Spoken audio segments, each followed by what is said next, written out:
নমস্কাৰ আমাৰ এই স্বাস্থ্য মিত্ৰৰ যি আঁচনি এফৰ্ডেবল হেল্থ মিছনৰ আঁচনিখনৰ মূল মন্ত্ৰটো হ'ল দহক উপকাৰ কৰি নিজেও উপকৃত হোৱা কিন্তু দহক উপকৃত কৰিবৰ কাৰণে আপোনালোকক কেইটামান গুণৰ অধিকাৰী হ'ব লাগিব সেই গুণকেইটা হ'ল এক নম্বৰ আপোনালোকৰ মনত সেৱাৰ মনোভাৱ থাকিব লাগিব দুই নম্বৰ আপোনালোক পৰিশ্ৰম কৰিব পাৰিব লাগিব তিনি নম্বৰ আপোনালোকৰ জ্ঞান আৰু অনুশীলনৰ দৰকাৰ হ'ব আমি কৈ আছোঁ একেদিনত ঘনাই যে আপোনালোকে ডেইলি 50টা ফোন কল কৰক কিন্তু 50টা ফোন কল যেতিয়া কৰিব ফোন কৰাৰ সময়ত কিখিনিনো কথা ক'ব সেই কথাখিনি যদি নাজানে তেতিয়াহ'লে ফোন কৰিবৰ কাৰণে আপোনালোকৰ ইতস্তত লাগিব তাৰ কাৰণে আপোনালোকক প্ৰয়োজন হ'ব কিছু জ্ঞানৰ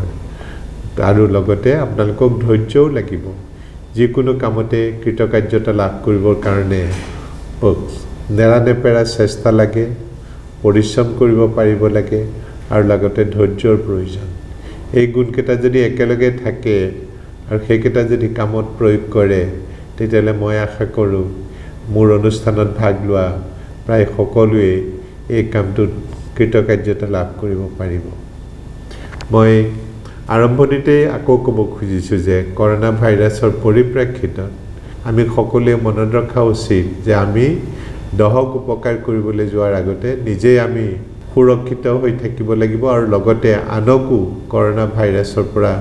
সুৰক্ষিত কৰাত আমি আমাৰ অৰিহণা যোগাব লাগিব মই এইকেইদিন কেইটামান কথা বাৰে বাৰে কৈ আহিছোঁ সেই কথাকেইটা হ'ল যে ঘনাই চাবোন পানীৰে হাত ধুব মই শিকায়ো দিছোঁ কেনেকৈ হাতখন ধুব লাগে চাবোন পানীৰ ফেনখিনি হাতখনত প্ৰায় 20 ছেকেণ্ড থাকিব লাগে সেই সময়ত হাতখন মোহাৰি ধুব লাগে চাবোন পানীৰ সংস্পৰ্শত যেতিয়া ভাইৰাছবিলাক আহে সিহঁতৰ ভাইৰাছৰ কোষৰ আৱৰণখন ধ্বংস হৈ যায় আৰু ভাইৰাছবিলাক মৰি যায় গতিকে চাবোন পানী এটা ঔষধৰ দৰে কাম কৰে সেইকাৰণে 2 ঘণ্টামানৰ মূৰে হাতখন চাবোন পানীৰে ধুই থাকিব লাগে আৰু 2 নম্বৰ কথা কৈছোঁ যে আমি ইজনে আনজনৰ পৰা প্ৰায় 3 ফুটমানৰ দূৰত্ব বজাই ৰাখিব লাগে এই কাৰণে যে কথা কওঁতে এজন মানুহে মুখেৰে এই ভাইৰাছৰ বীজাণুবিলাক ইজনৰ পৰা আনজনলৈ বিয়পিব পাৰে থুৰ লগত আৰু এই থুৰ দূৰত্বটো 1 মিটাৰ মানলৈকে যাব পাৰে সেইকাৰণে মই আপোনালোকক সকলোকে আমি কৈ আহিছোঁ যে ইজনে আনজনৰ দূৰত্বটো 3 ফুট বাই 1 মিটাৰ পৰ্যন্ত বজাই ৰাখিব 3 নম্বৰ কৈছোঁ যে হাঁচি অহাৰ সময়ত বা কাহ মৰাৰ সময়ত শিষ্টাচাৰ ৰক্ষা কৰি আমাৰ কিলাকুটিত পিঠি চাইডটো নাকৰ বা মুখৰ ওচৰত দি হাঁচি মাৰিলে হাঁচিৰ লগত ওলাই অহা ৰোগৰ বীজাণুবিলাক কৰোনা ভাইৰাছৰ বীজাণুবিলাক বেলেগৰ গালৈ যাব নোৱাৰি চতুৰ্থতে আমি কৈছোঁ যে বিনা কামত নিতান্তই প্ৰয়োজন নহ'লে ঘৰৰ বাহিৰত ঘূৰা ফিৰা নকৰিব 5 নম্বৰতে আৰু কোৱা হৈছে যে আমাৰ যিবিলাক বয়োবৃদ্ধ লোক 60ৰ ওপৰৰ তেওঁলোকৰ এই অসুখটো হ'লে খুব জটিল হৈ যায় প্ৰায়বিলাক মৃত্যুৰ এই ৰোগত হোৱা লোকসকল 60ৰ ওপৰত সেইকাৰণে তেওঁলোকৰ কাৰণে বিশেষ সতৰ্কতা অৱলম্বন কৰিব লাগে তেওঁলোকক সাধাৰণতে ঘৰৰ বাহিৰলৈ ওলাবলৈ দিব নালাগে যেতিয়াই বাহিৰৰ পৰা আহি হাত ভৰি নোধোৱাকৈ তেওঁলোকৰ কাষলৈ যাব নালাগে কাৰণ তেওঁলোকৰ হ'লে ই মাৰাত্মক ৰূপ ল'ব পাৰে তাৰপিছতে আমি কৈছোঁ যে আমাৰ শৰীৰৰ নেচাৰেল প্ৰতিৰোধ ক্ষমতা আমি বঢ়াব পাৰিব লাগিব নেচাৰেল প্ৰতিৰোধ ক্ষমতা স্বাভাৱিকভাৱে আমাৰ যি শৰীৰৰ যি ৰোগ প্ৰতিৰোধ কৰিব পৰা ক্ষমতা সেই ক্ষমতাবিলাক বঢ়াবৰ কাৰণে আমি কিছুমান কাম কৰিব লাগিব কিনো কাম এটা হ'ল খোজ কঢ়া 2 নম্বৰ হ'ল যোগাসন কৰা যি যোগাসন জানে খোজ সকলোৱে কাঢ়িব পাৰে দিনটোত যদি আধা ঘণ্টামান খোজ কাঢ়িব পাৰে তেতিয়াহ'লে আপোনালোকৰ শৰীৰত ৰোগ প্ৰতিৰোধ কৰিব পৰা ক্ষমতা বাঢ়ে লগতে যোগাসন যদি কৰিব পাৰে ঠিক তেনেধৰণে মেডিটেশ্যনেও মানুহৰ মানসিক শক্তি বঢ়োৱাত সহায় কৰে লগতে প্ৰাৰ্থনায়ো মানুহক সহায় কৰে এইকেইটা কাম যদি নিয়মীয়াকৈ কৰিব পাৰে আৰু লগতে যদি কেইটামান বস্তু আয়ুৰ্বিজ্ঞান মতে আদা খালে, কেঁচা হালধি খালে, নহৰু খালে মানুহৰ ৰোগ প্ৰতিৰোধ কৰিব পৰা ক্ষমতা বাঢ়ে। গতিকে এইকেইটা উপায়েৰে আমি যদি নিজকে ভাইৰাছৰ পৰা দূৰত ৰাখিব পাৰোঁ, আমি কিয়নো সকলোৱে এইবিলাক কৰাৰ অভ্যাস নকৰোঁ। সেইকেইটা হ'ল খোজ কঢ়া, যোগাসন কৰা, প্ৰাণায়াম কৰা, মেডিটেশ্যন কৰা, প্ৰেয়াৰ কৰা। এই গোটেইবিলাকে মানুহৰ শৰীৰ, মন আৰু অন্তৰৰ কাৰণে ভাল হয়। সেইকাৰণে এইবিলাক কৰি থাকিব লাগে। আৰু লগতে আদা, কেঁচা হালধি, নহৰু এইবিলাক যদি আমি নিয়মীয়াকৈ ভক্ষণ কৰোঁ, ব্যৱহাৰ কৰোঁ, তেতিয়াহ'লে ইও আমাৰ শৰীৰত ৰোগ প্ৰতিৰোধ কৰিব পৰা, বিশেষকৈ কৰোনা ভাইৰাছ প্ৰতিৰোধ কৰিব পৰা ক্ষমতা প্ৰদান কৰে। গতিকে এই কথাখিনি ফোন কৰোঁতে বেলেগক কোৱাৰ লগতে মই অনুৰোধ কৰিছোঁ আমাৰ যাতে প্ৰতিজন স্বাস্থ্য মিত্ৰই, প্ৰতিজন area development executive, business development এক্সিকিউটিভে আৰু জ'নেল মেনেজাৰসকলে এই কথাকেইটা মনত ৰাখে আৰু নিজৰ ক্ষেত্ৰতো যাতে এইকেইটা প্ৰয়োগ কৰে। আমি সেইসকল ৰোগীক ট্ৰিটমেণ্ট কৰিছোঁ যিসকলে লাইফ এণ্ড ডেথ ইমাৰ্জেঞ্চিলৈ হস্পিটেললৈ আহিছে। লাইফ এণ্ড ডেথ ইমাৰ্জেঞ্চিলৈ হস্পিটেললৈ আহিছে। আমি সকলোৱে বুজা উচিত কোনবিলাক ৰোগনো লাইফ এণ্ড ডেথ ইমাৰ্জেঞ্চি। আপোনালোকে জানে 2 প্ৰকাৰৰ ৰোগী হস্পিটেললৈ আহে। এবিধ হ'ল OPDত কনচালটেশ্যনৰ কাৰণে আহে। তেওঁলোকৰ ৰোগ হৈছে, কিন্তু সেই ৰোগটো লাইফ এণ্ড ডেথ ইমাৰ্জেঞ্চি নহয়, জীৱন মৰণ সমস্যা নহয়। তেওঁলোকে যদি 2 দিন পিছতো আহে, 2 সপ্তাহৰ পিছতো আহে, বিশেষ কিছু কষ্ট খোৱাৰ বাহিৰে বিশেষ হয়তো অন্য ক্ষতি নহ'বও পাৰে। কিন্তু যিসকলৰ ইমাৰ্জেঞ্চি প্ৰব্লেম হয়, তেওঁলোকক যদি আমি চিকিৎসাৰ ব্যৱস্থাটো এটা নিৰ্দিষ্ট সময়ৰ ভিতৰত কৰি নিদিওঁ, তেতিয়াহ'লে সেই ৰোগীজন হয়তো বাচি নাথাকিবও পাৰে বা সেই ৰোগীজনৰ হয়তো অপূৰণীয় ক্ষতি হ'ব পাৰে। তেওঁ জীৱনৰ কাৰণে পংগু হৈ যাব পাৰে, জীৱনৰ কাৰণে এটা চকু নষ্ট হ'ব পাৰে, জীৱনৰ কাৰণে এখন কাণ নষ্ট হৈ যাব পাৰে, জীৱনৰ কাৰণে হয়তো এটা অংগ ক্ষত হৈ যাব পাৰে বা তেওঁৰ জীয়ায়ো নাথাকিব পাৰে। গতিকে তেনেকুৱা ৰোগবিলাক আমি সকলোৱে চিনি পাব লাগিব। তেনে ৰোগত আক্ৰান্ত ৰোগীসকলক যাতে আমি হস্পিটেললৈ অহাত সহায় কৰি দিব পাৰোঁ। আমি প্ৰতিদিনেই যে ইমাৰ্জেঞ্চি পেচেণ্টৰ কথা আলোচনা কৰি আছোঁ, তাৰ উদ্দেশ্যটো হ'ল আমাৰ স্বাস্থ্য মিত্ৰ আৰু এৰিয়া ডেভেলপমেণ্ট এক্সিকিউটিভসকলে যাতে কোনজননো ইমাৰ্জেঞ্চি পেচেণ্ট হয়, কোনজন ইমাৰ্জেঞ্চি পেচেণ্ট নহয়, সেই কথাটো বুজি পায়। মই এইবিলাক কথা ক'বলৈ যাওঁতে আপোনালোকক ষ্ট্ৰ'কৰ কথা কৈছিলোঁ, মই এইবিলাক কথা ক'বলৈ যাওঁতে আপোনালোকক হাৰ্ট এটেকৰ কথা ক'লোঁ, মই এইবিলাক কথা ক'বলৈ যাওঁতে আপোনালোকক চেপ্টিচেমিয়াৰ কথা ক'লোঁ, মই এইবিলাক কথা ক'বলৈ যাওঁতে আপোনালোকক মূৰত লগা আঘাতৰ কথা ক'লোঁ, মই এইবিলাক কথা ক'বলৈ যাওঁতে আপোনালোকক বুকত পোৱা আঘাতৰ কথা ক'লোঁ। এই বেমাৰবিলাক আমি যদি 1 ঘণ্টাৰ পৰা 3 ঘণ্টাৰ ভিতৰত চিকিৎসাৰ ব্যৱস্থা কৰি নিদিওঁ, তেতিয়াহ'লে এইটো বহুত ৰোগীয়ে এই সংসাৰৰ পৰা চিৰদিনৰ কাৰণে বিদায় মাগিব। সেইকাৰণে মই মোৰ আলোচনাৰ প্ৰসংগত আপোনালোকক ক'বলৈ চেষ্টা কৰিছোঁ, ষ্ট্ৰ'কৰ পেচেণ্ট এজনো কেনেকৈ আমি চিনি পাওঁ, তেওঁক যাতে ততাতৈয়াকৈ চিকিৎসাৰ ব্যৱস্থা কৰিব পাৰোঁ। বহুত সময়ত আমাৰ AD আৰু BD সকলে কৈছে যে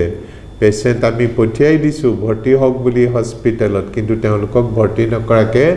হস্পিটেলৰ পৰা ঘূৰাই পঠিয়াই দিছে। এইটো আচৰিত হ'ব লগা কথা নহয়। গোটেই পৃথিৱীতে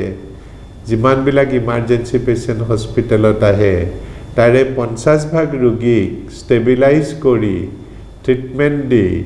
কেজুৱেলিটিৰ পৰাই আকৌ ঘৰলৈ পঠিয়াই দিব পাৰে।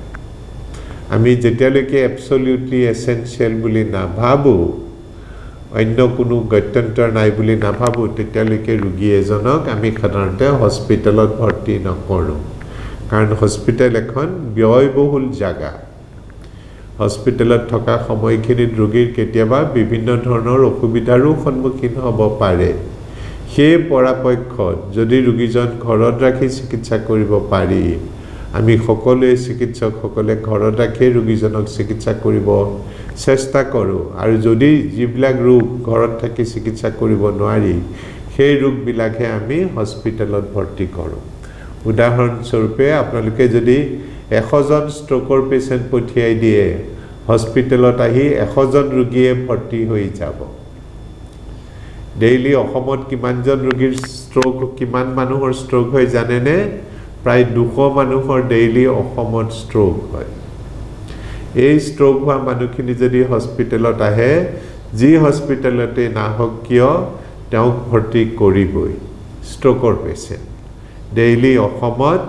আমাৰ স্বাস্থ্য মিত্ৰসকলে, আমাৰ এৰিয়া ডেভেলপমেণ্ট এক্সিকিউটিভসকলে, আমাৰ বিডিসকলে মনত ৰখা উচিত, 30জন বিডিয়ে কাম কৰা অঞ্চলকেইটাত ডেইলি 200 মানুহৰ ষ্ট্ৰোক হয়। তাৰমানে এজন বিডিৰ 10 লাখ লোকৰ এলেকা এটাত প্ৰায় 7জনমান মানুহৰ ষ্ট্ৰোক হয়। এজন বিজনেছ ডেভেলপমেণ্ট এক্সিকিউটিভৰ, ইয়াত থকা বিজনেছ ডেভেলপমেণ্ট এক্সিকিউটিভসকলে মনত ৰখা উচিত, তেওঁলোকৰ নিজা নিজা এলেকাত প্ৰতিদিনে প্ৰায় 7জনমান মানুহৰ ষ্ট্ৰোক হয়। এই ষ্ট্ৰোক হোৱা মানুহকেইজন যদি হস্পিটেলত আহে, ষ্ট্ৰোক হোৱাৰ 3 ঘণ্টাৰ ভিতৰত কাকো ঘৰলৈ ঘূৰাই পঠিওৱা নাযায়। আৰু GNRC এখন হস্পিটেল য'ত ষ্ট্ৰোকৰ চিকিৎসাৰ সকলোখিনি আধুনিক ব্যৱস্থা আছে। এতিয়া আমাৰ স্বাস্থ্য মিত্ৰ এৰিয়া ডেভেলপমেণ্ট এক্সিকিউটিভ আৰু বিজনেছ ডেভেলপমেণ্ট এক্সিকিউটিভখিনিয়ে ষ্ট্ৰোক হোৱাৰ লগে লগে তাৰ খবৰটো পাব লাগিব। ষ্ট্ৰোক হোৱাৰ লগে লগে খবৰটো পাবলৈ হ'লে সাধাৰণ মানুহেও ষ্ট্ৰোক হোৱাৰ কথাটো জানিব লাগিব, যে কিবা এটা হ'লে মানে তেওঁ ষ্ট্ৰোকৰ কথা ভাবিব লাগিব। মই কিছুদিন আগতে কৈছিলোঁ ষ্ট্ৰোক কেতিয়া সন্দেহ কৰিব লাগে। ষ্ট্ৰোক বিশেষকৈ সেইসকল মানুহত সন্দেহ কৰিব লাগে যাৰ উচ্চ ৰক্তচাপ আছে, যি পৰিশ্ৰম নকৰে, যাৰ ৱেইটটো নৰ্মেলতকৈ বেছি, শকত আবত নুদুকা পুদুকা মানুহ, খাই বৈ ভোজন বিলাসী, খাই বৈ বেছি ভাল পায়, মাজে মাজে বিড়ি চিগাৰেটো খায়, মাজে মাজে মদো খায়, আৰু যদি লগত উচ্চ ৰক্তচাপ আছে, ডায়েবেটিছ আছে, বা হাৰ্টৰ কিবা অসুখ আছে, বা কলেষ্ট্ৰলটো বেছি আছে, তেতিয়াহ'লে ষ্ট্ৰোক হোৱাৰ সম্ভাৱনাটো আৰু বেছি, আশংকাটো আৰু বেছি। গতিকে ষ্ট্ৰোক সেইবিলাক মানুহত সন্দেহ কৰিব লাগে যিবিলাক মানুহৰ ওজনটো নৰ্মেলতকৈ বেছি, যিবিলাক মানুহে সাধাৰণতে শাৰীৰিক পৰিশ্ৰম নকৰে, যিবিলাক মানুহে চৰ্বিজাতীয় খাদ্য বেছিকৈ খায়, শাৰীৰিক পৰিশ্ৰম নকৰে, যি হয়তো চিগাৰেট খায়, বিড়ি খায়, খৈনী খায়, লগতে মদো খায়, যাৰ হয়তো উচ্চ ৰক্তচাপ আছে বা ডায়েবেটিছ আছে, কলেষ্ট্ৰল আছে, তেনেকুৱা মানুহৰ ষ্ট্ৰোক বেছিকৈ হয়। যিকোনো বয়সতে ষ্ট্ৰোক হ'ব পাৰে, কিন্তু 35ৰ পিছত মানুহৰ ষ্ট্ৰোক হোৱাৰ আশংকা বেছি। এই কথাকেইটা যদি চবে মনত ৰাখে যে কাৰ ষ্ট্ৰোক হোৱা বুলি মই সন্দেহ কৰিম, সন্দেহ কৰিব লগা মানুহবিলাক 35ৰ ওপৰত, পুৰুষ বা নাৰী উভয়েই হ'ব পাৰে। সাধাৰণতে শৰীৰৰ গঠনত অভাৰৱেইট, শকত আবত মানুহ, খাই মেলি বেছিকৈ ভাল পায়, পৰিশ্ৰম কমকৈ কৰে, বিড়ি চিগাৰেটো খায়, মদো কেতিয়াবা খায়, যদি উচ্চ ৰক্তচাপ আৰু ডায়েবেটিছ আছে, কলেষ্ট্ৰলটো বেছি আছে, বা হাৰ্টৰ যদি কিবা অসুখ হৈ আছে, তেনেকুৱা মানুহত ষ্ট্ৰোক হৈছে বুলি সন্দেহ কৰিব লাগে। কি হ'লে ষ্ট্ৰোক হোৱা বুলি সন্দেহ কৰিম? যদি মানুহজনৰ হঠাতে মুখখন বেকা হৈ যায়, হঠাতে, ষ্ট্ৰোকটো হঠাতে হোৱা বেমাৰ। যদি মানুহৰ হঠাতে মুখখন বেকা হৈ যায়, যদি মানুহজনৰ হঠাতে কথা কোৱাত বা কথা বুজি পোৱাত অসুবিধা হৈছে, মাতটো অস্পষ্ট হৈ গৈছে, বা কথা কোৱা বা কথা বুজি পোৱাত অসুবিধা হৈছে, যদি তেওঁৰ শৰীৰৰ এটা ছাইড দুৰ্বল হৈ গৈছে বা অসাৰ হৈ গৈছে, যদি তেওঁৰ খোজ কঢ়াৰ বেলেঞ্চটো নোহোৱা হৈ গৈছে, থৰক বৰক হৈ গ'ল হঠাতে মানুহটো, ভালকৈ খোজ কাঢ়িব নোৱাৰা হ'ল যদি তেওঁৰ হঠাৎ মূৰটো ঘূৰাইছে অতিপাত মূৰ ঘূৰণি হৈছে যদি তেওঁৰ অতিপাত মূৰৰ বিষ হৈছে হঠাতে তেতিয়াহ'লে ষ্ট্ৰোক হোৱা বুলি সন্দেহ কৰিব লাগে গতিকে মই প্ৰথমতে যিকেইটা কণ্ডিশ্যনৰ কথা ক'লোঁ তাৰ লগতে ৰোগীজনৰ যদি হঠাতে মনত ৰাখিব লাগিব এইটো হঠাতে হোৱা বেমাৰ এইকাৰণে মই বাৰে বাৰে ৰিপিট কৰিছোঁ প্ৰতিজন বিজনেছ ডেভেলপমেণ্ট এক্সিকিউটিভৰ এলেকাত প্ৰতিদিনে 7জন মানুহৰ ষ্ট্ৰোক হয় অসমত প্ৰতিজন বিজনেছ ডেভেলপমেণ্ট এক্সিকিউটিভৰ এলেকাত প্ৰতিদিনে 7জন মানুহৰ ষ্ট্ৰোক হয় আৰু এই ষ্ট্ৰোক হোৱা মানুহখিনি হ'ল সাধাৰণতে 35ৰ ওপৰত সাধাৰণতে দেখাই শুনাই শকতাৱত নুদুকা পুদুকা মানুহ অভাৰৱেট খাই বৈ বেছি ভাল পায় শাৰীৰিক পৰিশ্ৰম কৰাৰ প্ৰতি অনীহা বিড়ি চিগাৰেটো খাব পাৰে মদো খাব পাৰে তেওঁলোকৰ যদি উচ্চ ৰক্তচাপো আছে ডায়েবেটিছো যদি আছে কোলেষ্ট্ৰলটো যদি বেছি আছে হাৰ্টৰ যদি কিবা অসুখ আছে আৰু তেনেকুৱা এজন মানুহৰ যদি হঠাতে মুখখন বেকা হৈ যায় হঠাতে কথা কোৱাত অসুবিধা হয় হঠাতে শৰীৰৰ এটা সাইড অসাৰ বা অকামিলা হৈ যায় গাটো থৰক বৰক কৰে বেলেন্স নোহোৱা হৈ যায় খোজ কাঢ়িৱাত কৰাত অসুবিধা হয় মূৰটো অতিপাত ঘূৰাবলৈ ধৰে বা মূৰটো অতিপাত বিষাবলৈ আৰম্ভ কৰে তেতিয়াই আমি ষ্ট্ৰোক হোৱাৰ কথা চিন্তা কৰিব লাগে তেওঁ কোনখন হস্পিটেলত নিলে ষ্ট্ৰোকৰ চিকিৎসাটো পাব আমাৰ উদ্দেশ্যটো হ'ল ৰোগীজনক চিকিৎসা কৰা আমাৰ উদ্দেশ্যটো হ'ল ৰোগীজনক নৰ্মেল লাইফ এটা দিয়া কাৰণ ষ্ট্ৰোকৰ ৰোগীক যদি আমি উপযুক্ত চিকিৎসা সময়মতে দিব নোৱাৰোঁ তেতিয়াহ'লে ষ্ট্ৰোক হোৱা 10জন মানুহৰ ভিতৰত 2জনহে সম্পূৰ্ণৰূপে ভাল পাব পাৰে 8জনে ভাল নোপোৱাকৈ থাকি যাব গম পাইছেনে যদি আমি সুচিকিৎসা দিব পাৰোঁ সময়মতে দিব পাৰোঁ এই 10জন ৰোগীৰ 8জনে ভাল হোৱাৰ সম্ভাৱনা থাকে গতিকে কোনে ষ্ট্ৰোকৰ চিকিৎসা কৰে ষ্ট্ৰোকৰ চিকিৎসা কৰা হস্পিটেল আৰু ডাক্তৰসকল হ'ল বহুত ডক্টৰ একেলগে লগ লাগি ষ্ট্ৰোকৰ ৰোগীক চিকিৎসা কৰে কিনো ডক্টৰ লাগে কিনো ব্যৱস্থা লাগে ষ্ট্ৰোক হোৱা হস্পিটেলখন 24 ঘণ্টাই ওপেন থাকিব লাগে সেই হস্পিটেলখনত 24 ঘণ্টাৰে ইমাৰ্জেন্সি সাৰ্ভিস থাকিব লাগিব অকল 24 ঘণ্টাৰ ইমাৰ্জেন্সি সাৰ্ভিস থাকিলে নহয় সেই হস্পিটেলখনত ৰোগীক ইমিডিয়েটলি পৰীক্ষা কৰিবৰ কাৰণে দিনে নিশাই সিটি স্কেনটো চলি থকা অৱস্থাত থাকিব লাগে আৰু লগতে তেজৰ পৰীক্ষা কৰিব পৰাকৈ ল্যাবৰেটৰীত সুবিধাখিনি লাগে ইচিজি পৰীক্ষাটো কৰিব পাৰিব লাগে ইচিজি পৰীক্ষা কৰিব লাগিব এক্সৰে পৰীক্ষা কৰিব লাগিব সিটি স্কেন কৰিব লাগিব ল্যাবৰেটৰীত তেজৰ পৰীক্ষা কৰিব পাৰিব লাগিব এই সুবিধাখিনি ৰাতি 9টাত আহিলেও পাব লাগিব 12টাত আহিলেও পাব লাগিব ৰাতিপুৱা 4টা বজাত আহিলেও পাব লাগিব stroke is a medical emergency সময়ৰ ওপৰত বহুত নিৰ্ভৰ কৰে 1 মিনিট সময়ও অবাবত খৰচ কৰিব নালাগিব ৰোগীজন আহি পোৱাৰ আধা ঘণ্টাৰ ভিতৰত এই পৰীক্ষাখিনি সম্পূৰ্ণ হৈ যাব লাগিব সিটি স্কেন ব্লাডৰ পৰীক্ষা ইচিজি এক্সৰে পৰীক্ষা এইবিলাক আধা ঘণ্টাৰ ভিতৰত সম্পূৰ্ণ হৈ যাব লাগিব আৰু নেক্সট আধা ঘণ্টাৰ ভিতৰত ডক্টৰে চোৱা মেলা কৰি তেওঁৰ চিকিৎসাটো আৰম্ভ কৰিব পাৰিব লাগিব সেই নেক্সট আধা ঘণ্টাৰ ভিতৰত কোন ডক্টৰ লাগিব চিকিৎসাটো কৰিবৰ কাৰণে এই ৰোগীজনক চাবৰ কাৰণে তেওঁৰ ৰিপৰ্টখন চাবৰ কাৰণে ৰেডিঅলজিষ্ট এজন লাগিব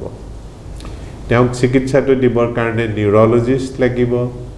কেতিয়াবা নিউৰোসাৰ্জনৰ দৰকাৰ হ'ব ইন্টেনসিভ কেয়াৰ ইউনিটৰ ডক্টৰ লাগিব গতিকে স্কেনখন কৰাৰ পিছত তেওঁলোকে নিৰ্ধাৰণ কৰে ৰোগীজনৰ ব্লক হৈছে নে ব্লিডিং হৈছে ষ্ট্ৰোক হলে মানে কেতিয়াবা ৰক্ত চলাচলৰ নলীবিলাক ব্লক হৈ যায় কেতিয়াবা আকৌ সেইবিলাক ফাটি ব্লিডিং হয় দুইটাৰে চিকিৎসা বেলেগ বেলেগ হয় যদি ব্লক হৈ গৈছে ব্লকটো খুলিবৰ কাৰণে আমি দৰৱ দিব পাৰোঁ দৰৱটো দি পোনে পোনে ভেইনত দিব পৰা যায় কেতিয়াবা দৰৱটো আমি কেথেটাৰ ভৰাই পেলাই দিব লগা হ'ব পাৰে কেতিয়াবা আকৌ আমি ব্লক হোৱা ব্লাড ক্লটটো ওলাই আনিবৰ কাৰণে আমি কেথেটাৰ সোমাই এটা অপাৰেশ্যন কৰিব লাগে সেই অপাৰেশ্যনটোক থ্ৰম্বেক্টমি বুলি কয় যি অপাৰেশ্যনটো ভাস্কুলাৰ সাৰ্জন সকলে কৰে বা কেতিয়াবা ইণ্টাৰভেনশ্যনেল ৰেডিঅলজিষ্ট সকলে কৰে গতিকে যদি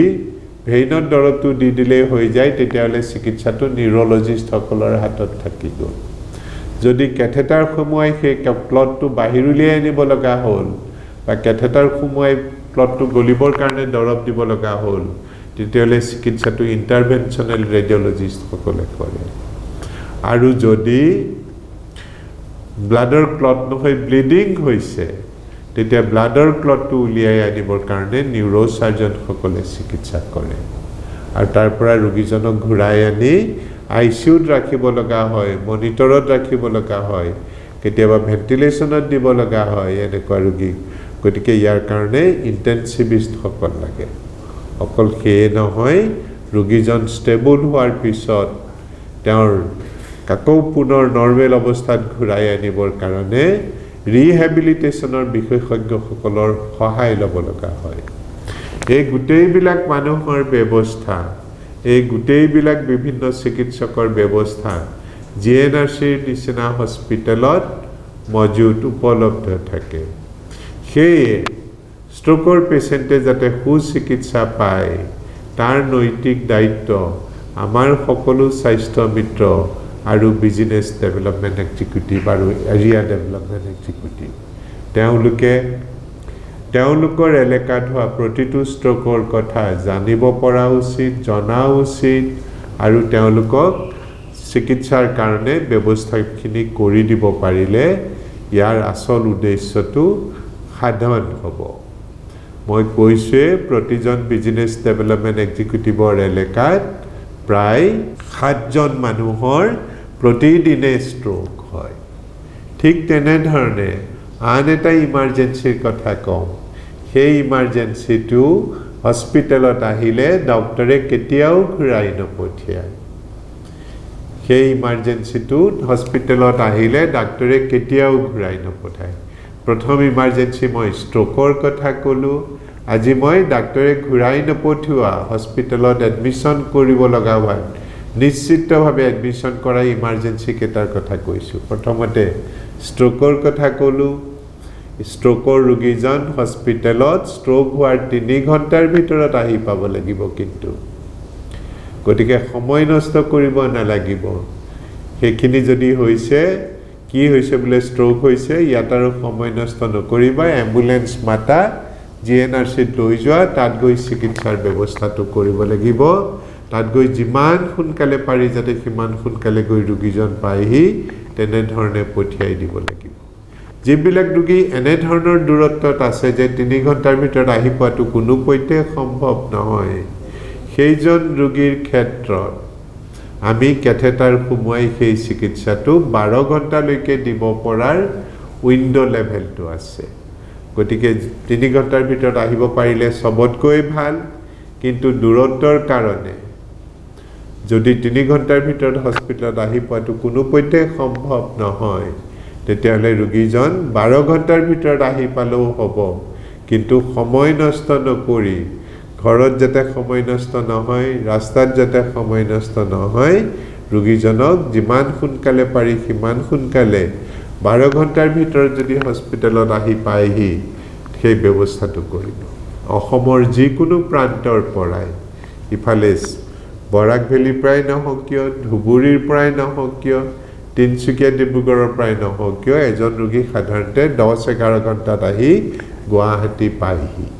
গতিকে যিসকল ৰোগী 3 ঘণ্টাত আহি নাপায় সেই সকল ৰোগীয়ে সেই 10-11 ঘণ্টাৰ টাৰ্গেটটো লৈ আহিব পাৰে যাতে আমি ইয়াত চিকিৎসাৰ ব্যৱস্থাবিলাক কৰিবৰ কাৰণে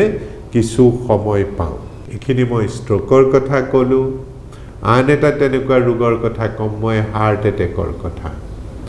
ষ্ট্ৰোক ব্ৰেইনত হয় হাৰ্ট এটেক হাৰ্টত হয় ব্ৰেইনটো মূৰত থাকে, হাৰ্টটো বুকত থাকে। দুইটাৰে কাম বেলেগ বেলেগ। মই যে কথা কৈ আছোঁ, আপোনালোকে যে মোৰ কথাখিনি বুজিবৰ চেষ্টা কৰিছে, আপোনালোক যে আপোনালোক, মই যে মই, এই কথাটো নিৰ্ভৰ কৰে আমাৰ ব্ৰেইনটোৰ ওপৰত। আমাৰ চিন্তা ভাৱনা, বুদ্ধিবৃত্তি, বিচাৰ বিবেচনা, দুখ বেজাৰ, ভাল পোৱা বেয়া পোৱা, এই গোটেইবিলাক নিয়ন্ত্ৰণ কৰে মগজুটোৱে। সেইকাৰণে মগজটো এটা অতিকৈ প্ৰয়োজনীয় আমাৰ শৰীৰৰ অংশ। দৰাচলতে মানুহ যে জীৱ জগতৰ অন্য জীৱবিলাকতকৈ নিজকে শ্ৰেষ্ঠ বুলি আমি গণ্য কৰোঁ, সেইটো একমাত্ৰ সম্ভৱ হৈছে ব্ৰেইনটোৰ কাৰণে। আমি যদি শৰীৰৰ অন্য অংগ প্ৰত্যংগবিলাকলৈ মনত পেলাই চাওঁ, আমাৰ কোনোটো অংগই জীৱ জগতৰ অন্য বহু প্ৰাণীতকৈ শ্ৰেষ্ঠ নহয়। কেৱল মাত্ৰ এটা অংগই শ্ৰেষ্ঠ, সেইটোৱে হ'ল মগজটো। মানুহৰ মগজটো অতিকৈ ডেভেলপ। এই ডেভেলপ মগজটোৰ কাৰণেই আমি জীৱ জগতৰ অন্য প্ৰাণীতকৈ নিজকে আমি শ্ৰেষ্ঠ বুলি গণ্য কৰোঁ বা ভাবোঁ। আৰু ইয়াত হোৱা অতিকৈ মাৰাত্মক ৰোগটোৱে হ'ল ষ্ট্ৰোক ৰোগ, যিটোৰ চিকিৎসা কৰাৰ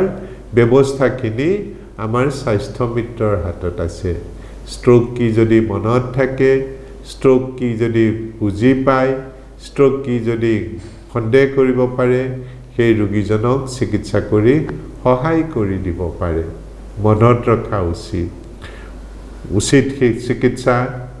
উচিত টাইমত যদি আমি দিব পাৰোঁ, সময়মতে যদি আমি দিব পাৰোঁ, তেতিয়াহ'লে প্ৰতি 10জন ষ্ট্ৰোক হোৱা পেচেণ্টৰ 8জনকে ভাল কৰি দিব পাৰি। আৰু যদি সময়মতে প্ৰকৃত চিকিৎসা ষ্ট্ৰোকৰ ৰোগীক দিব নোৱাৰোঁ, তেতিয়াহ'লে 10জনৰ ভিতৰত 2জনহে বাচি যায়, বাকী 8জনৰ কথাই ক'ব নোৱাৰি। গতিকে এইটো এটা সাংঘাতিক সংখ্যা, যাৰ গোটেই ৰিজাল্টটো নিৰ্ভৰ কৰে আমি গোটেই ছিষ্টেমটোৱে কেনেকৈ কাম কৰিছোঁ তাৰ ওপৰত। ঠিক তেনেকৈ মই অন্য এটা ৰোগৰ কথা ক'ম। এই ৰোগটো ষ্ট্ৰোক হোৱাৰ দৰেই সাধাৰণতে 35ৰ ওপৰত হয়, পুৰুষ মহিলা উভয়ৰে হয়। তেওঁলোকৰো ষ্ট্ৰোকৰ যিবিলাক কাৰক আছে, একেধৰণৰ কাৰকবিলাকেই তেওঁলোকৰ শৰীৰতো ক্ৰিয়া কৰে। সাধাৰণতে শকতাৱদ মানুহ, স্বাস্থ্যৱান মানুহ, পৰিশ্ৰম কমকৈ কৰে, খোৱা বোৱা কৰি বেছি ভাল পায়, ভোজনবিলাসী মানুহ, এইবিলাক। এই বেমাৰটো হোৱা মানুহবিলাকৰ লক্ষণ হ'ল বেছিকৈ খায়, কমকৈ কাম কৰে, পৰিশ্ৰম নকৰে, শকতাৱদ মেদবহুল মানুহ, আৰু লগতে মাজে মাজে বিড়ি চিগাৰেট খায়, মাজে মাজে মদো খায়। তেওঁলোকৰ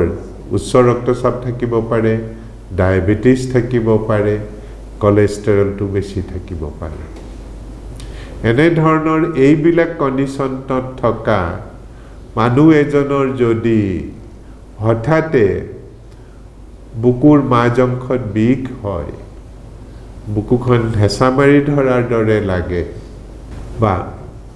যদি বুকৰ বিষটো বা এটা বাউসীলৈ গুচি যায়, বাউসীৰ পৰা হাতলৈ গুচি যায়,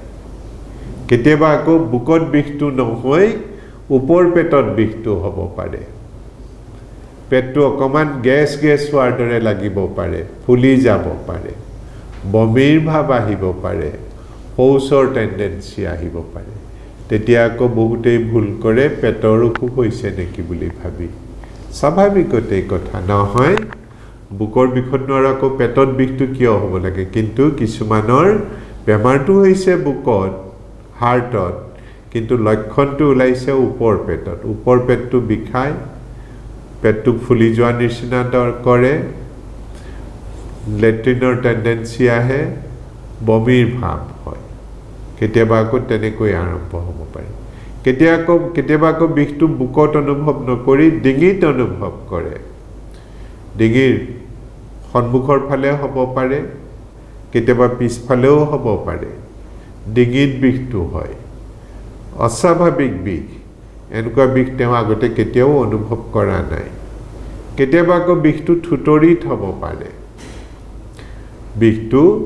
থুতৰিত হ'ব পাৰে কেতিয়াবা আকৌ বিষটো দুই হনুত হ'ব পাৰে গালৰ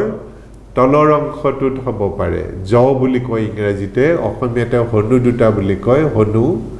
বা গালৰ তলৰ অংশত হ'ব পাৰে কেতিয়াবা আকৌ বিষটো পিঠিত হ'ব পাৰে পিঠিৰ পৰা বাউসী দুটালৈ গুচি আহিব পাৰে বাউসী দুটাৰ পৰা হাতলৈ যাব পাৰে হাতৰ পৰা আঙুলি পৰ্যন্ত বিয়পি পৰিব পাৰে কেতিয়াবা মূৰটো পাতল পাতল লাগে মূৰটো ঘূৰোৱা নিচিনা লাগে বুকুখন ধপ ধপ কৰে উশাহটো ছুটি ছুটি হয় আৰু মানুহজন ঘামিবলৈ ধৰে মই বহুত কেইটা কথা কৈছো নহয় ইমানখিনি কথা মনত ৰখাটো সহজ কথা নহয় মই সেইকাৰণে বাৰে বাৰে আপোনালোকক কথাবিলাক ৰিপিট কৰি আছো কেইদিনমান আগতে হাৰ্ট এটেকৰ কথা কৈছো আজি আকৌ কৈ দিছো এইকাৰণে কৈ দিছো এইবিলাক মানুহৰ হাৰ্ট এটেক হোৱা মানুহক যদি লগে লগে চিকিৎসাটো আপোনালোকে দিব নোৱাৰে 10 জনৰ ভিতৰত 4 জন বাচিয়ে নাথাকে গতিকে এই 4 জন মানুহক বচাই দিয়াৰ দায়িত্ব আপোনালোক সকলোৰে সেইকাৰণে আমি কথাখিনি সবেই জানিব লাগিব গতিকে যিবিলাক মই আকৌ কওঁ যাৰ 35ৰ ওপৰত হৈছে বয়স যি খাই বৈ ভাল পায় কাম বন কৰি ভাল নাপায় শাৰীৰিক পৰিশ্ৰম নকৰে শকতাবত চৰ্বিজাত থকা মানুহ বহুত মেদবহুল মানুহ তেওঁৰ যদি লগতে বিড়ি সিগাৰেট খায় মদ খোৱাও অভ্যাস আছে লগতে যদি উচ্চ ৰক্তচাপ আছে ডায়াবেটিস আছে বা কোলেষ্ট্ৰলটো বেছি আছে তেনেকুৱা এজন মানুহৰ যদি হঠাতে বুকুৰ মাজঅংশত বিখালে বুকুখন হেঁচামাৰি ধৰাৰ নিচিনা লাগিলে উশাহটো ছুটি ছুটি হৈ আহিছে গাটো ঘামিবলৈ ধৰিছে তেতিয়াহ'লে যিটো বেমাৰৰ কথা মনলৈ অহা উচিত সেইটো হ'ল হাৰ্ট এটেক যিটো বেমাৰৰ কথা মনলৈ বুকুৰ মাজঅংশত বিষ আহিছে বিষটো বুকুখনত হেঁচামাৰি ধৰিলে যেনেকুৱা অনুভৱ হয় তেনেকুৱা অনুভৱ হৈছে উশাহটো ছুটি ছুটি হৈ গৈছে গাটো ঘামিবলৈ ধৰিছে তেতিয়াহ'লে আমি হাৰ্ট এটেকৰ কথা চিন্তা কৰা উচিত ঠিক তেনে ধৰণৰ মানুহ এজনত যদি হঠাতে ওপৰ পেটত বিষ আৰম্ভ হৈছে গেছ হোৱাৰ দৰে লাগিছে বমি বমি ভাৱ হৈছে লেট্ৰিনৰ টেন্ডেন্সিও আহিছে তেতিয়াও হাৰ্ট এটেক হোৱা বুলি সন্দেহ কৰিব লাগে আকৌ কেতিয়া সন্দেহ কৰিম এই কাৰক কেইটা থকা মানুহ এজনৰ হঠাতে যদি ডিঙিত বিষটো হৈছে ডিঙিৰ সন্মুখৰ ফালে বা থুতৰিত বিষটো হৈছে বা হুনু দুটাত এই বিষটো হৈছে বা গলধনত হৈছে বা পিঠিত হৈছে নাইবা দুইটা বাউসীত হৈছে বাউসীৰ পৰা হাতলৈ বিষটো নামি গৈছে তেতিয়াও আমি হাৰ্ট এটেকৰ কথা ভাবিব লাগে এই বিষবিলাকৰ লগতে হাৰ্ট এটেক হ'লে মূৰটো পাতল পাতল লাগে মূৰটো আচন্দাই কৰাৰ নিচিনা লাগে গাটো ঘামিবলৈ ধৰে গৰম নাথাকিলেও গাটোত ঘাম ওলাবলৈ ধৰে তেতিয়াই মানুহে হাৰ্ট এটেকৰ কথা ভাবিব লাগে কি কৰিব হাৰ্ট এটেক হোৱা বুলি সন্দেহ হ'লে হাৰ্ট এটেক হোৱা বুলি সন্দেহ হ'লে লগে লগে আমি এম্বুলেন্সখন মাতিব লাগিব এই এম্বুলেন্সখন মাতি 3 ঘণ্টাৰ ভিতৰত আমি হস্পিটেল পোৱাৰ ব্যৱস্থা কৰিব লাগিব প্ৰতিটো মিনিট প্ৰতিটো সেকেন্ডেই আপোনালোকৰ কাৰণে অতি গুৰুত্বৰ আমি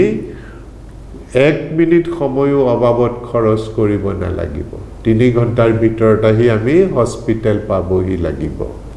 হস্পিটেলত পোৱাৰ লগে লগে এনে ৰোগীক বাটতে আমি অক্সিজেন দিব লগা হ'ব পাৰে এম্বুলেন্সত গতিকে আমি এম্বুলেন্স এখন মাতিব লাগিব এম্বুলেন্স এখন মাতি তাতে ৰোগীক আমি হয় শুবলৈ দিব লাগিব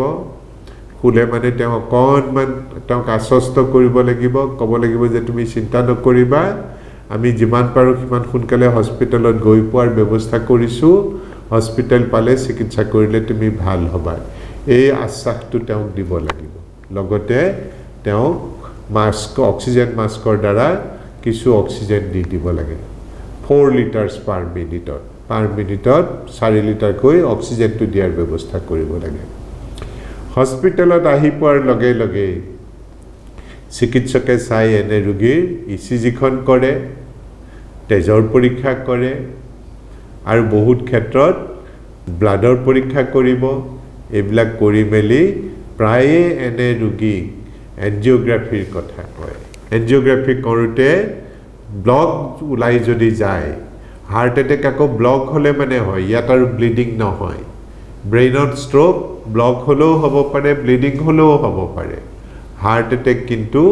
কেৱল মাত্ৰ ব্লক হলে মানে হয় গতিকে যেতিয়া কৰোনাৰি এনজিওগ্ৰাফি কৰিব কৰোনাৰি এনজিওগ্ৰাফিত তেওঁ ব্লকটো 100% দেখা পায় আৰু এই ব্লকটো ক'ত আছে কেই জেগাত আছে কিমান ডাঙৰ ব্লক হৈছে হেতুৰ ওপৰত নিৰ্ভৰ কৰি চিকিৎসাটো ডিপেন্ড কৰে তেওঁক দৰব দি চিকিৎসা কৰিবনে তেওঁক এনজিওপ্লাষ্টি কৰিব নে তেওঁক বাইপাছ অপাৰেশ্যন কৰিব এই কথাটো নিৰ্ভৰ কৰে সেই চিকিৎসালয়খনত কি সুবিধা আছে আৰু সেই চিকিৎসালয়খনত কি ডক্টৰ আছে তাৰ ওপৰত নিৰ্ভৰ কৰিব গতিকে হাৰ্ট এটেকৰ পেশেন্ট এজন চিকিৎসা দিবৰ কাৰণে 24 ঘণ্টাই কাৰ্ডিওলজিষ্টৰ দৰকাৰ সৌভাগ্যবশতঃ জিএনআৰচিৰ তিনিওখন হস্পিটেলতে 24 ঘণ্টাই কাৰ্ডিওলজিষ্ট থাকে 1 নম্বৰ 2 নম্বৰ তাত কেথ ল্যাব লাগিব কেথ ল্যাব নহলে হাৰ্ট এটেকৰ চিকিৎসা কৰিব নোৱাৰি জিএনআৰচিৰ নৰ্থ গুৱাহাটীতো কেথ ল্যাব আছে দিছপুৰতো কেথ ল্যাব আছে 6 মাইলত অহা ৰোগীসকলক দিছপুৰত আনি কেথ ল্যাবৰ পৰীক্ষা কৰা যায় এনজিওগ্ৰাফি কৰা যায় এনজিওগ্ৰাফিৰ পিছত তেওঁ যদি মেডিসিন লাগে সেইখিনি দিব পৰা ব্যৱস্থাও আছে যদি এনজিওপ্লাষ্টি লাগে সেইখিনি কৰিব পৰা ব্যৱস্থাও আছে যদি বাইপাছ সাৰ্জাৰি লাগে আমাৰ দিছপুৰ হস্পিটেলত বাইপাছ অপাৰেশ্যন কৰাৰো ব্যৱস্থা বিলাক আছে এতিয়ালৈকে দিছপুৰ হস্পিটেলত 500ৰো অধিক ৰোগী কৃতকাৰ্যতাৰে বাইপাছ অপাৰেশ্যনটো কৰা হৈছে গতিকে এইখিনি কৰিব পাৰিব চিকিৎসাৰ গোটেই ব্যৱস্থাখিনি আছে অকল সেই নহয় যিসকল মানুহৰ অটল অমৃত কাৰ্ড আছে যিসকল মানুহৰ PMJAY কাৰ্ড আছে এই কাৰ্ডৰ সহায়ত নগদ ধন নিদিয়াকৈ হাৰ্টৰ আটাইকেইটা চিকিৎসা তেওঁলোকে জিএনআৰচিৰ হস্পিটেলবিলাকত কৰি যোৱাৰ সুবিধা আছে ষ্ট্ৰোকৰ পেশেন্টৰ কাৰণেও তেনেধৰণে যে এই কাৰ্ড দুখনৰ সহায়ত জিএনআৰচিৰ হস্পিটেলবিলাকত নগদ ধন নিদিয়াকৈ তেওঁলোকে এই চিকিৎসাখিনি সম্পন্ন কৰি যোৱাৰ গোটেইখিনি ব্যৱস্থা আছে গতিকে মৰমৰ স্বাস্থ্য মিত্ৰসকল মই আজি আপোনালোকক দুটা বেমাৰৰ কথা ক'লো সেই বেমাৰ দুটা হ'ল এটা হ'ল ব্ৰেইন ষ্ট্ৰোক আনটো হ'ল হাৰ্ট এটেক দুইটা বেমাৰৰে চিকিৎসাৰ কাৰণে হস্পিটেলত ভৰ্তি হোৱাটো নিতান্তই প্ৰয়োজন মই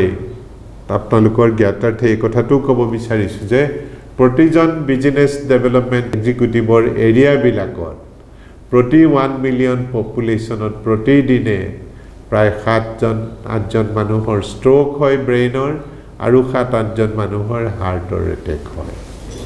এই কথাখিনি আপোনালোকে ভালকৈ গম পাব যদি আপোনালোকে গম পায় যে কাৰ কোড কি হৈছে কিন্তু হেতু হবৰ কাৰণে আপোনালোকৰ এৰিয়াৰ প্ৰতিটো পৰিয়ালে প্ৰতিজন স্বাস্থ্য মিত্ৰক প্ৰতিজন এৰিয়া ডেভেলপমেণ্ট এক্সিকিউটিভক বা বিজনেছ ডেভেলপমেণ্ট এক্সিকিউটিভক জানিব লাগিব তাৰ কাৰণে আমাৰ প্ৰতিজন স্বাস্থ্য মিত্ৰই তেওঁৰ এলেকাত থকা প্ৰতিটো পৰিয়ালত তেওঁ যাবই লাগিব কৈ প্ৰতিটো পৰিয়ালৰ কোন সদস্য আছে কাৰ কি নাম কাৰ কি বয়স কাৰ কি ডায়াবেটিস কাৰ আছে ব্লাড প্ৰেছাৰ কাৰ আছে সিগাৰেট কোনে খায় মদ কোনে খায় পৰিশ্ৰম কোনে কৰে খোৱা বোৱাৰ অভ্যাস কাৰ কেনেকুৱা এই গোটেই ডাটাবিলাক তেওঁ গোটাই আনিব লাগিব তাৰ পৰা তেওঁ গম পাব কোনখিনি মানুহৰ এই বেমাৰবিলাক হ'ব পাৰে উদাহৰণ স্বৰূপে প্ৰতি 5জন মানুহৰ ভিতৰত এজন মানুহৰ উচ্চ ৰক্তচাপ থাকে তেনে 5 জনৰ ভিতৰত এজনৰ হাৰ্ট এটেক বা ষ্ট্ৰোক হোৱাৰ ৰিস্ক আছে প্ৰতি 5 জনৰ মানে এজন বিজনেছ ডেভেলপমেণ্ট এক্সিকিউটিভৰ এলেকাত কিমান মানুহ আছে 1 মিলিয়ন 10 লাখ মানুহ আছে 10 লাখ মানুহৰ 20% হলে কিমান হ'ব 2 লাখ মানুহ গতিকে প্ৰতিজন বিজনেছ ডেভেলপমেণ্ট এক্সিকিউটিভৰ এৰিয়াত 2 লাখ মানুহৰ উচ্চ ৰক্তচাপ আছে আৰু এই 2 লাখ মানুহৰ যিকোনো মুহূৰ্ততে ষ্ট্ৰোক বা হাৰ্ট এটেক হ'ব পাৰে একোজন বিজনেছ ডেভেলপমেণ্ট এক্সিকিউটিভৰ এলেকাত কিমান স্বাস্থ্য মিত্ৰ থাকে 1000 মান স্বাস্থ্য মিত্ৰ থাকে গতিকে এই 1000 স্বাস্থ্য মিত্ৰই তেওঁৰ দায়িত্বত দিয়া প্ৰতিটো পৰিয়ালৰ বিষয়ে তেওঁ জানিব লাগিব প্ৰতিটো পৰিয়ালে তেওঁকো জানিব লাগিব তেওঁৰ নাম আৰু টেলিফোন নম্বৰ জানিব লাগিব তেতিয়াহে কিবা এটা হোৱাৰ লগে লগে তোমালোকক ফোন কৰিব নহলে নকৰে নহয় মানুহৰ মনত এই বিশ্বাসটো আহিব লাগে যে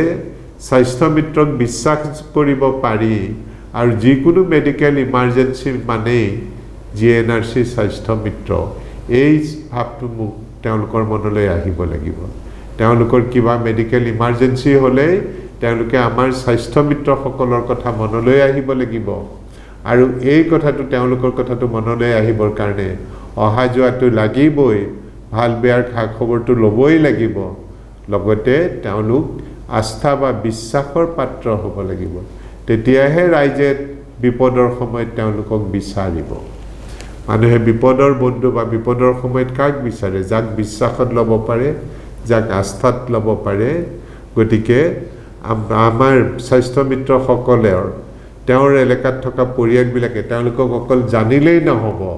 তেওঁলোকৰ নামটো জানিলেই নহ'ব তেওঁলোকৰ ফোন নম্বৰ জানিলেই নহ'ব এই পৰিয়ালখিনিৰ মাজত স্বাস্থ্য মিত্ৰ আস্থা আৰু বিশ্বাসৰ পাত্ৰ হ'ব পাৰিব লাগিব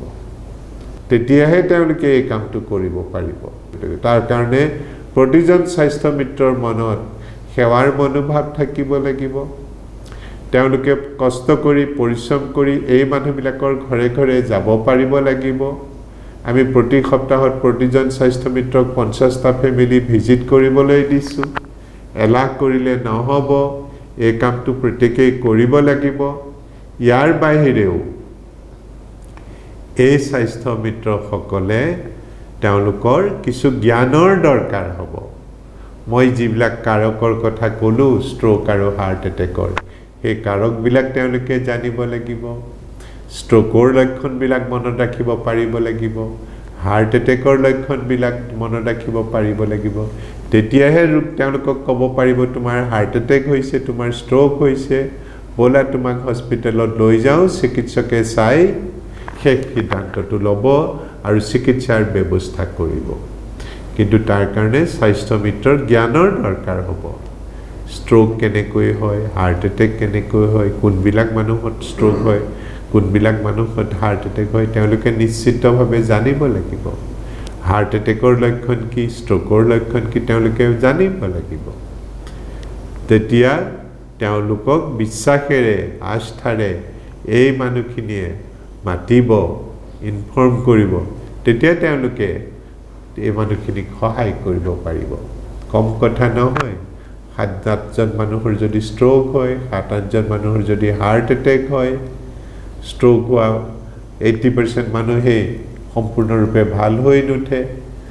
হাৰ্ট এটেক হোৱা 40% মানুহে মৃত্যুৰ মুখত পৰে তেওঁলোকক বচাব পাৰিলে তেওঁলোকক জীৱনটো দান দিব পাৰিলে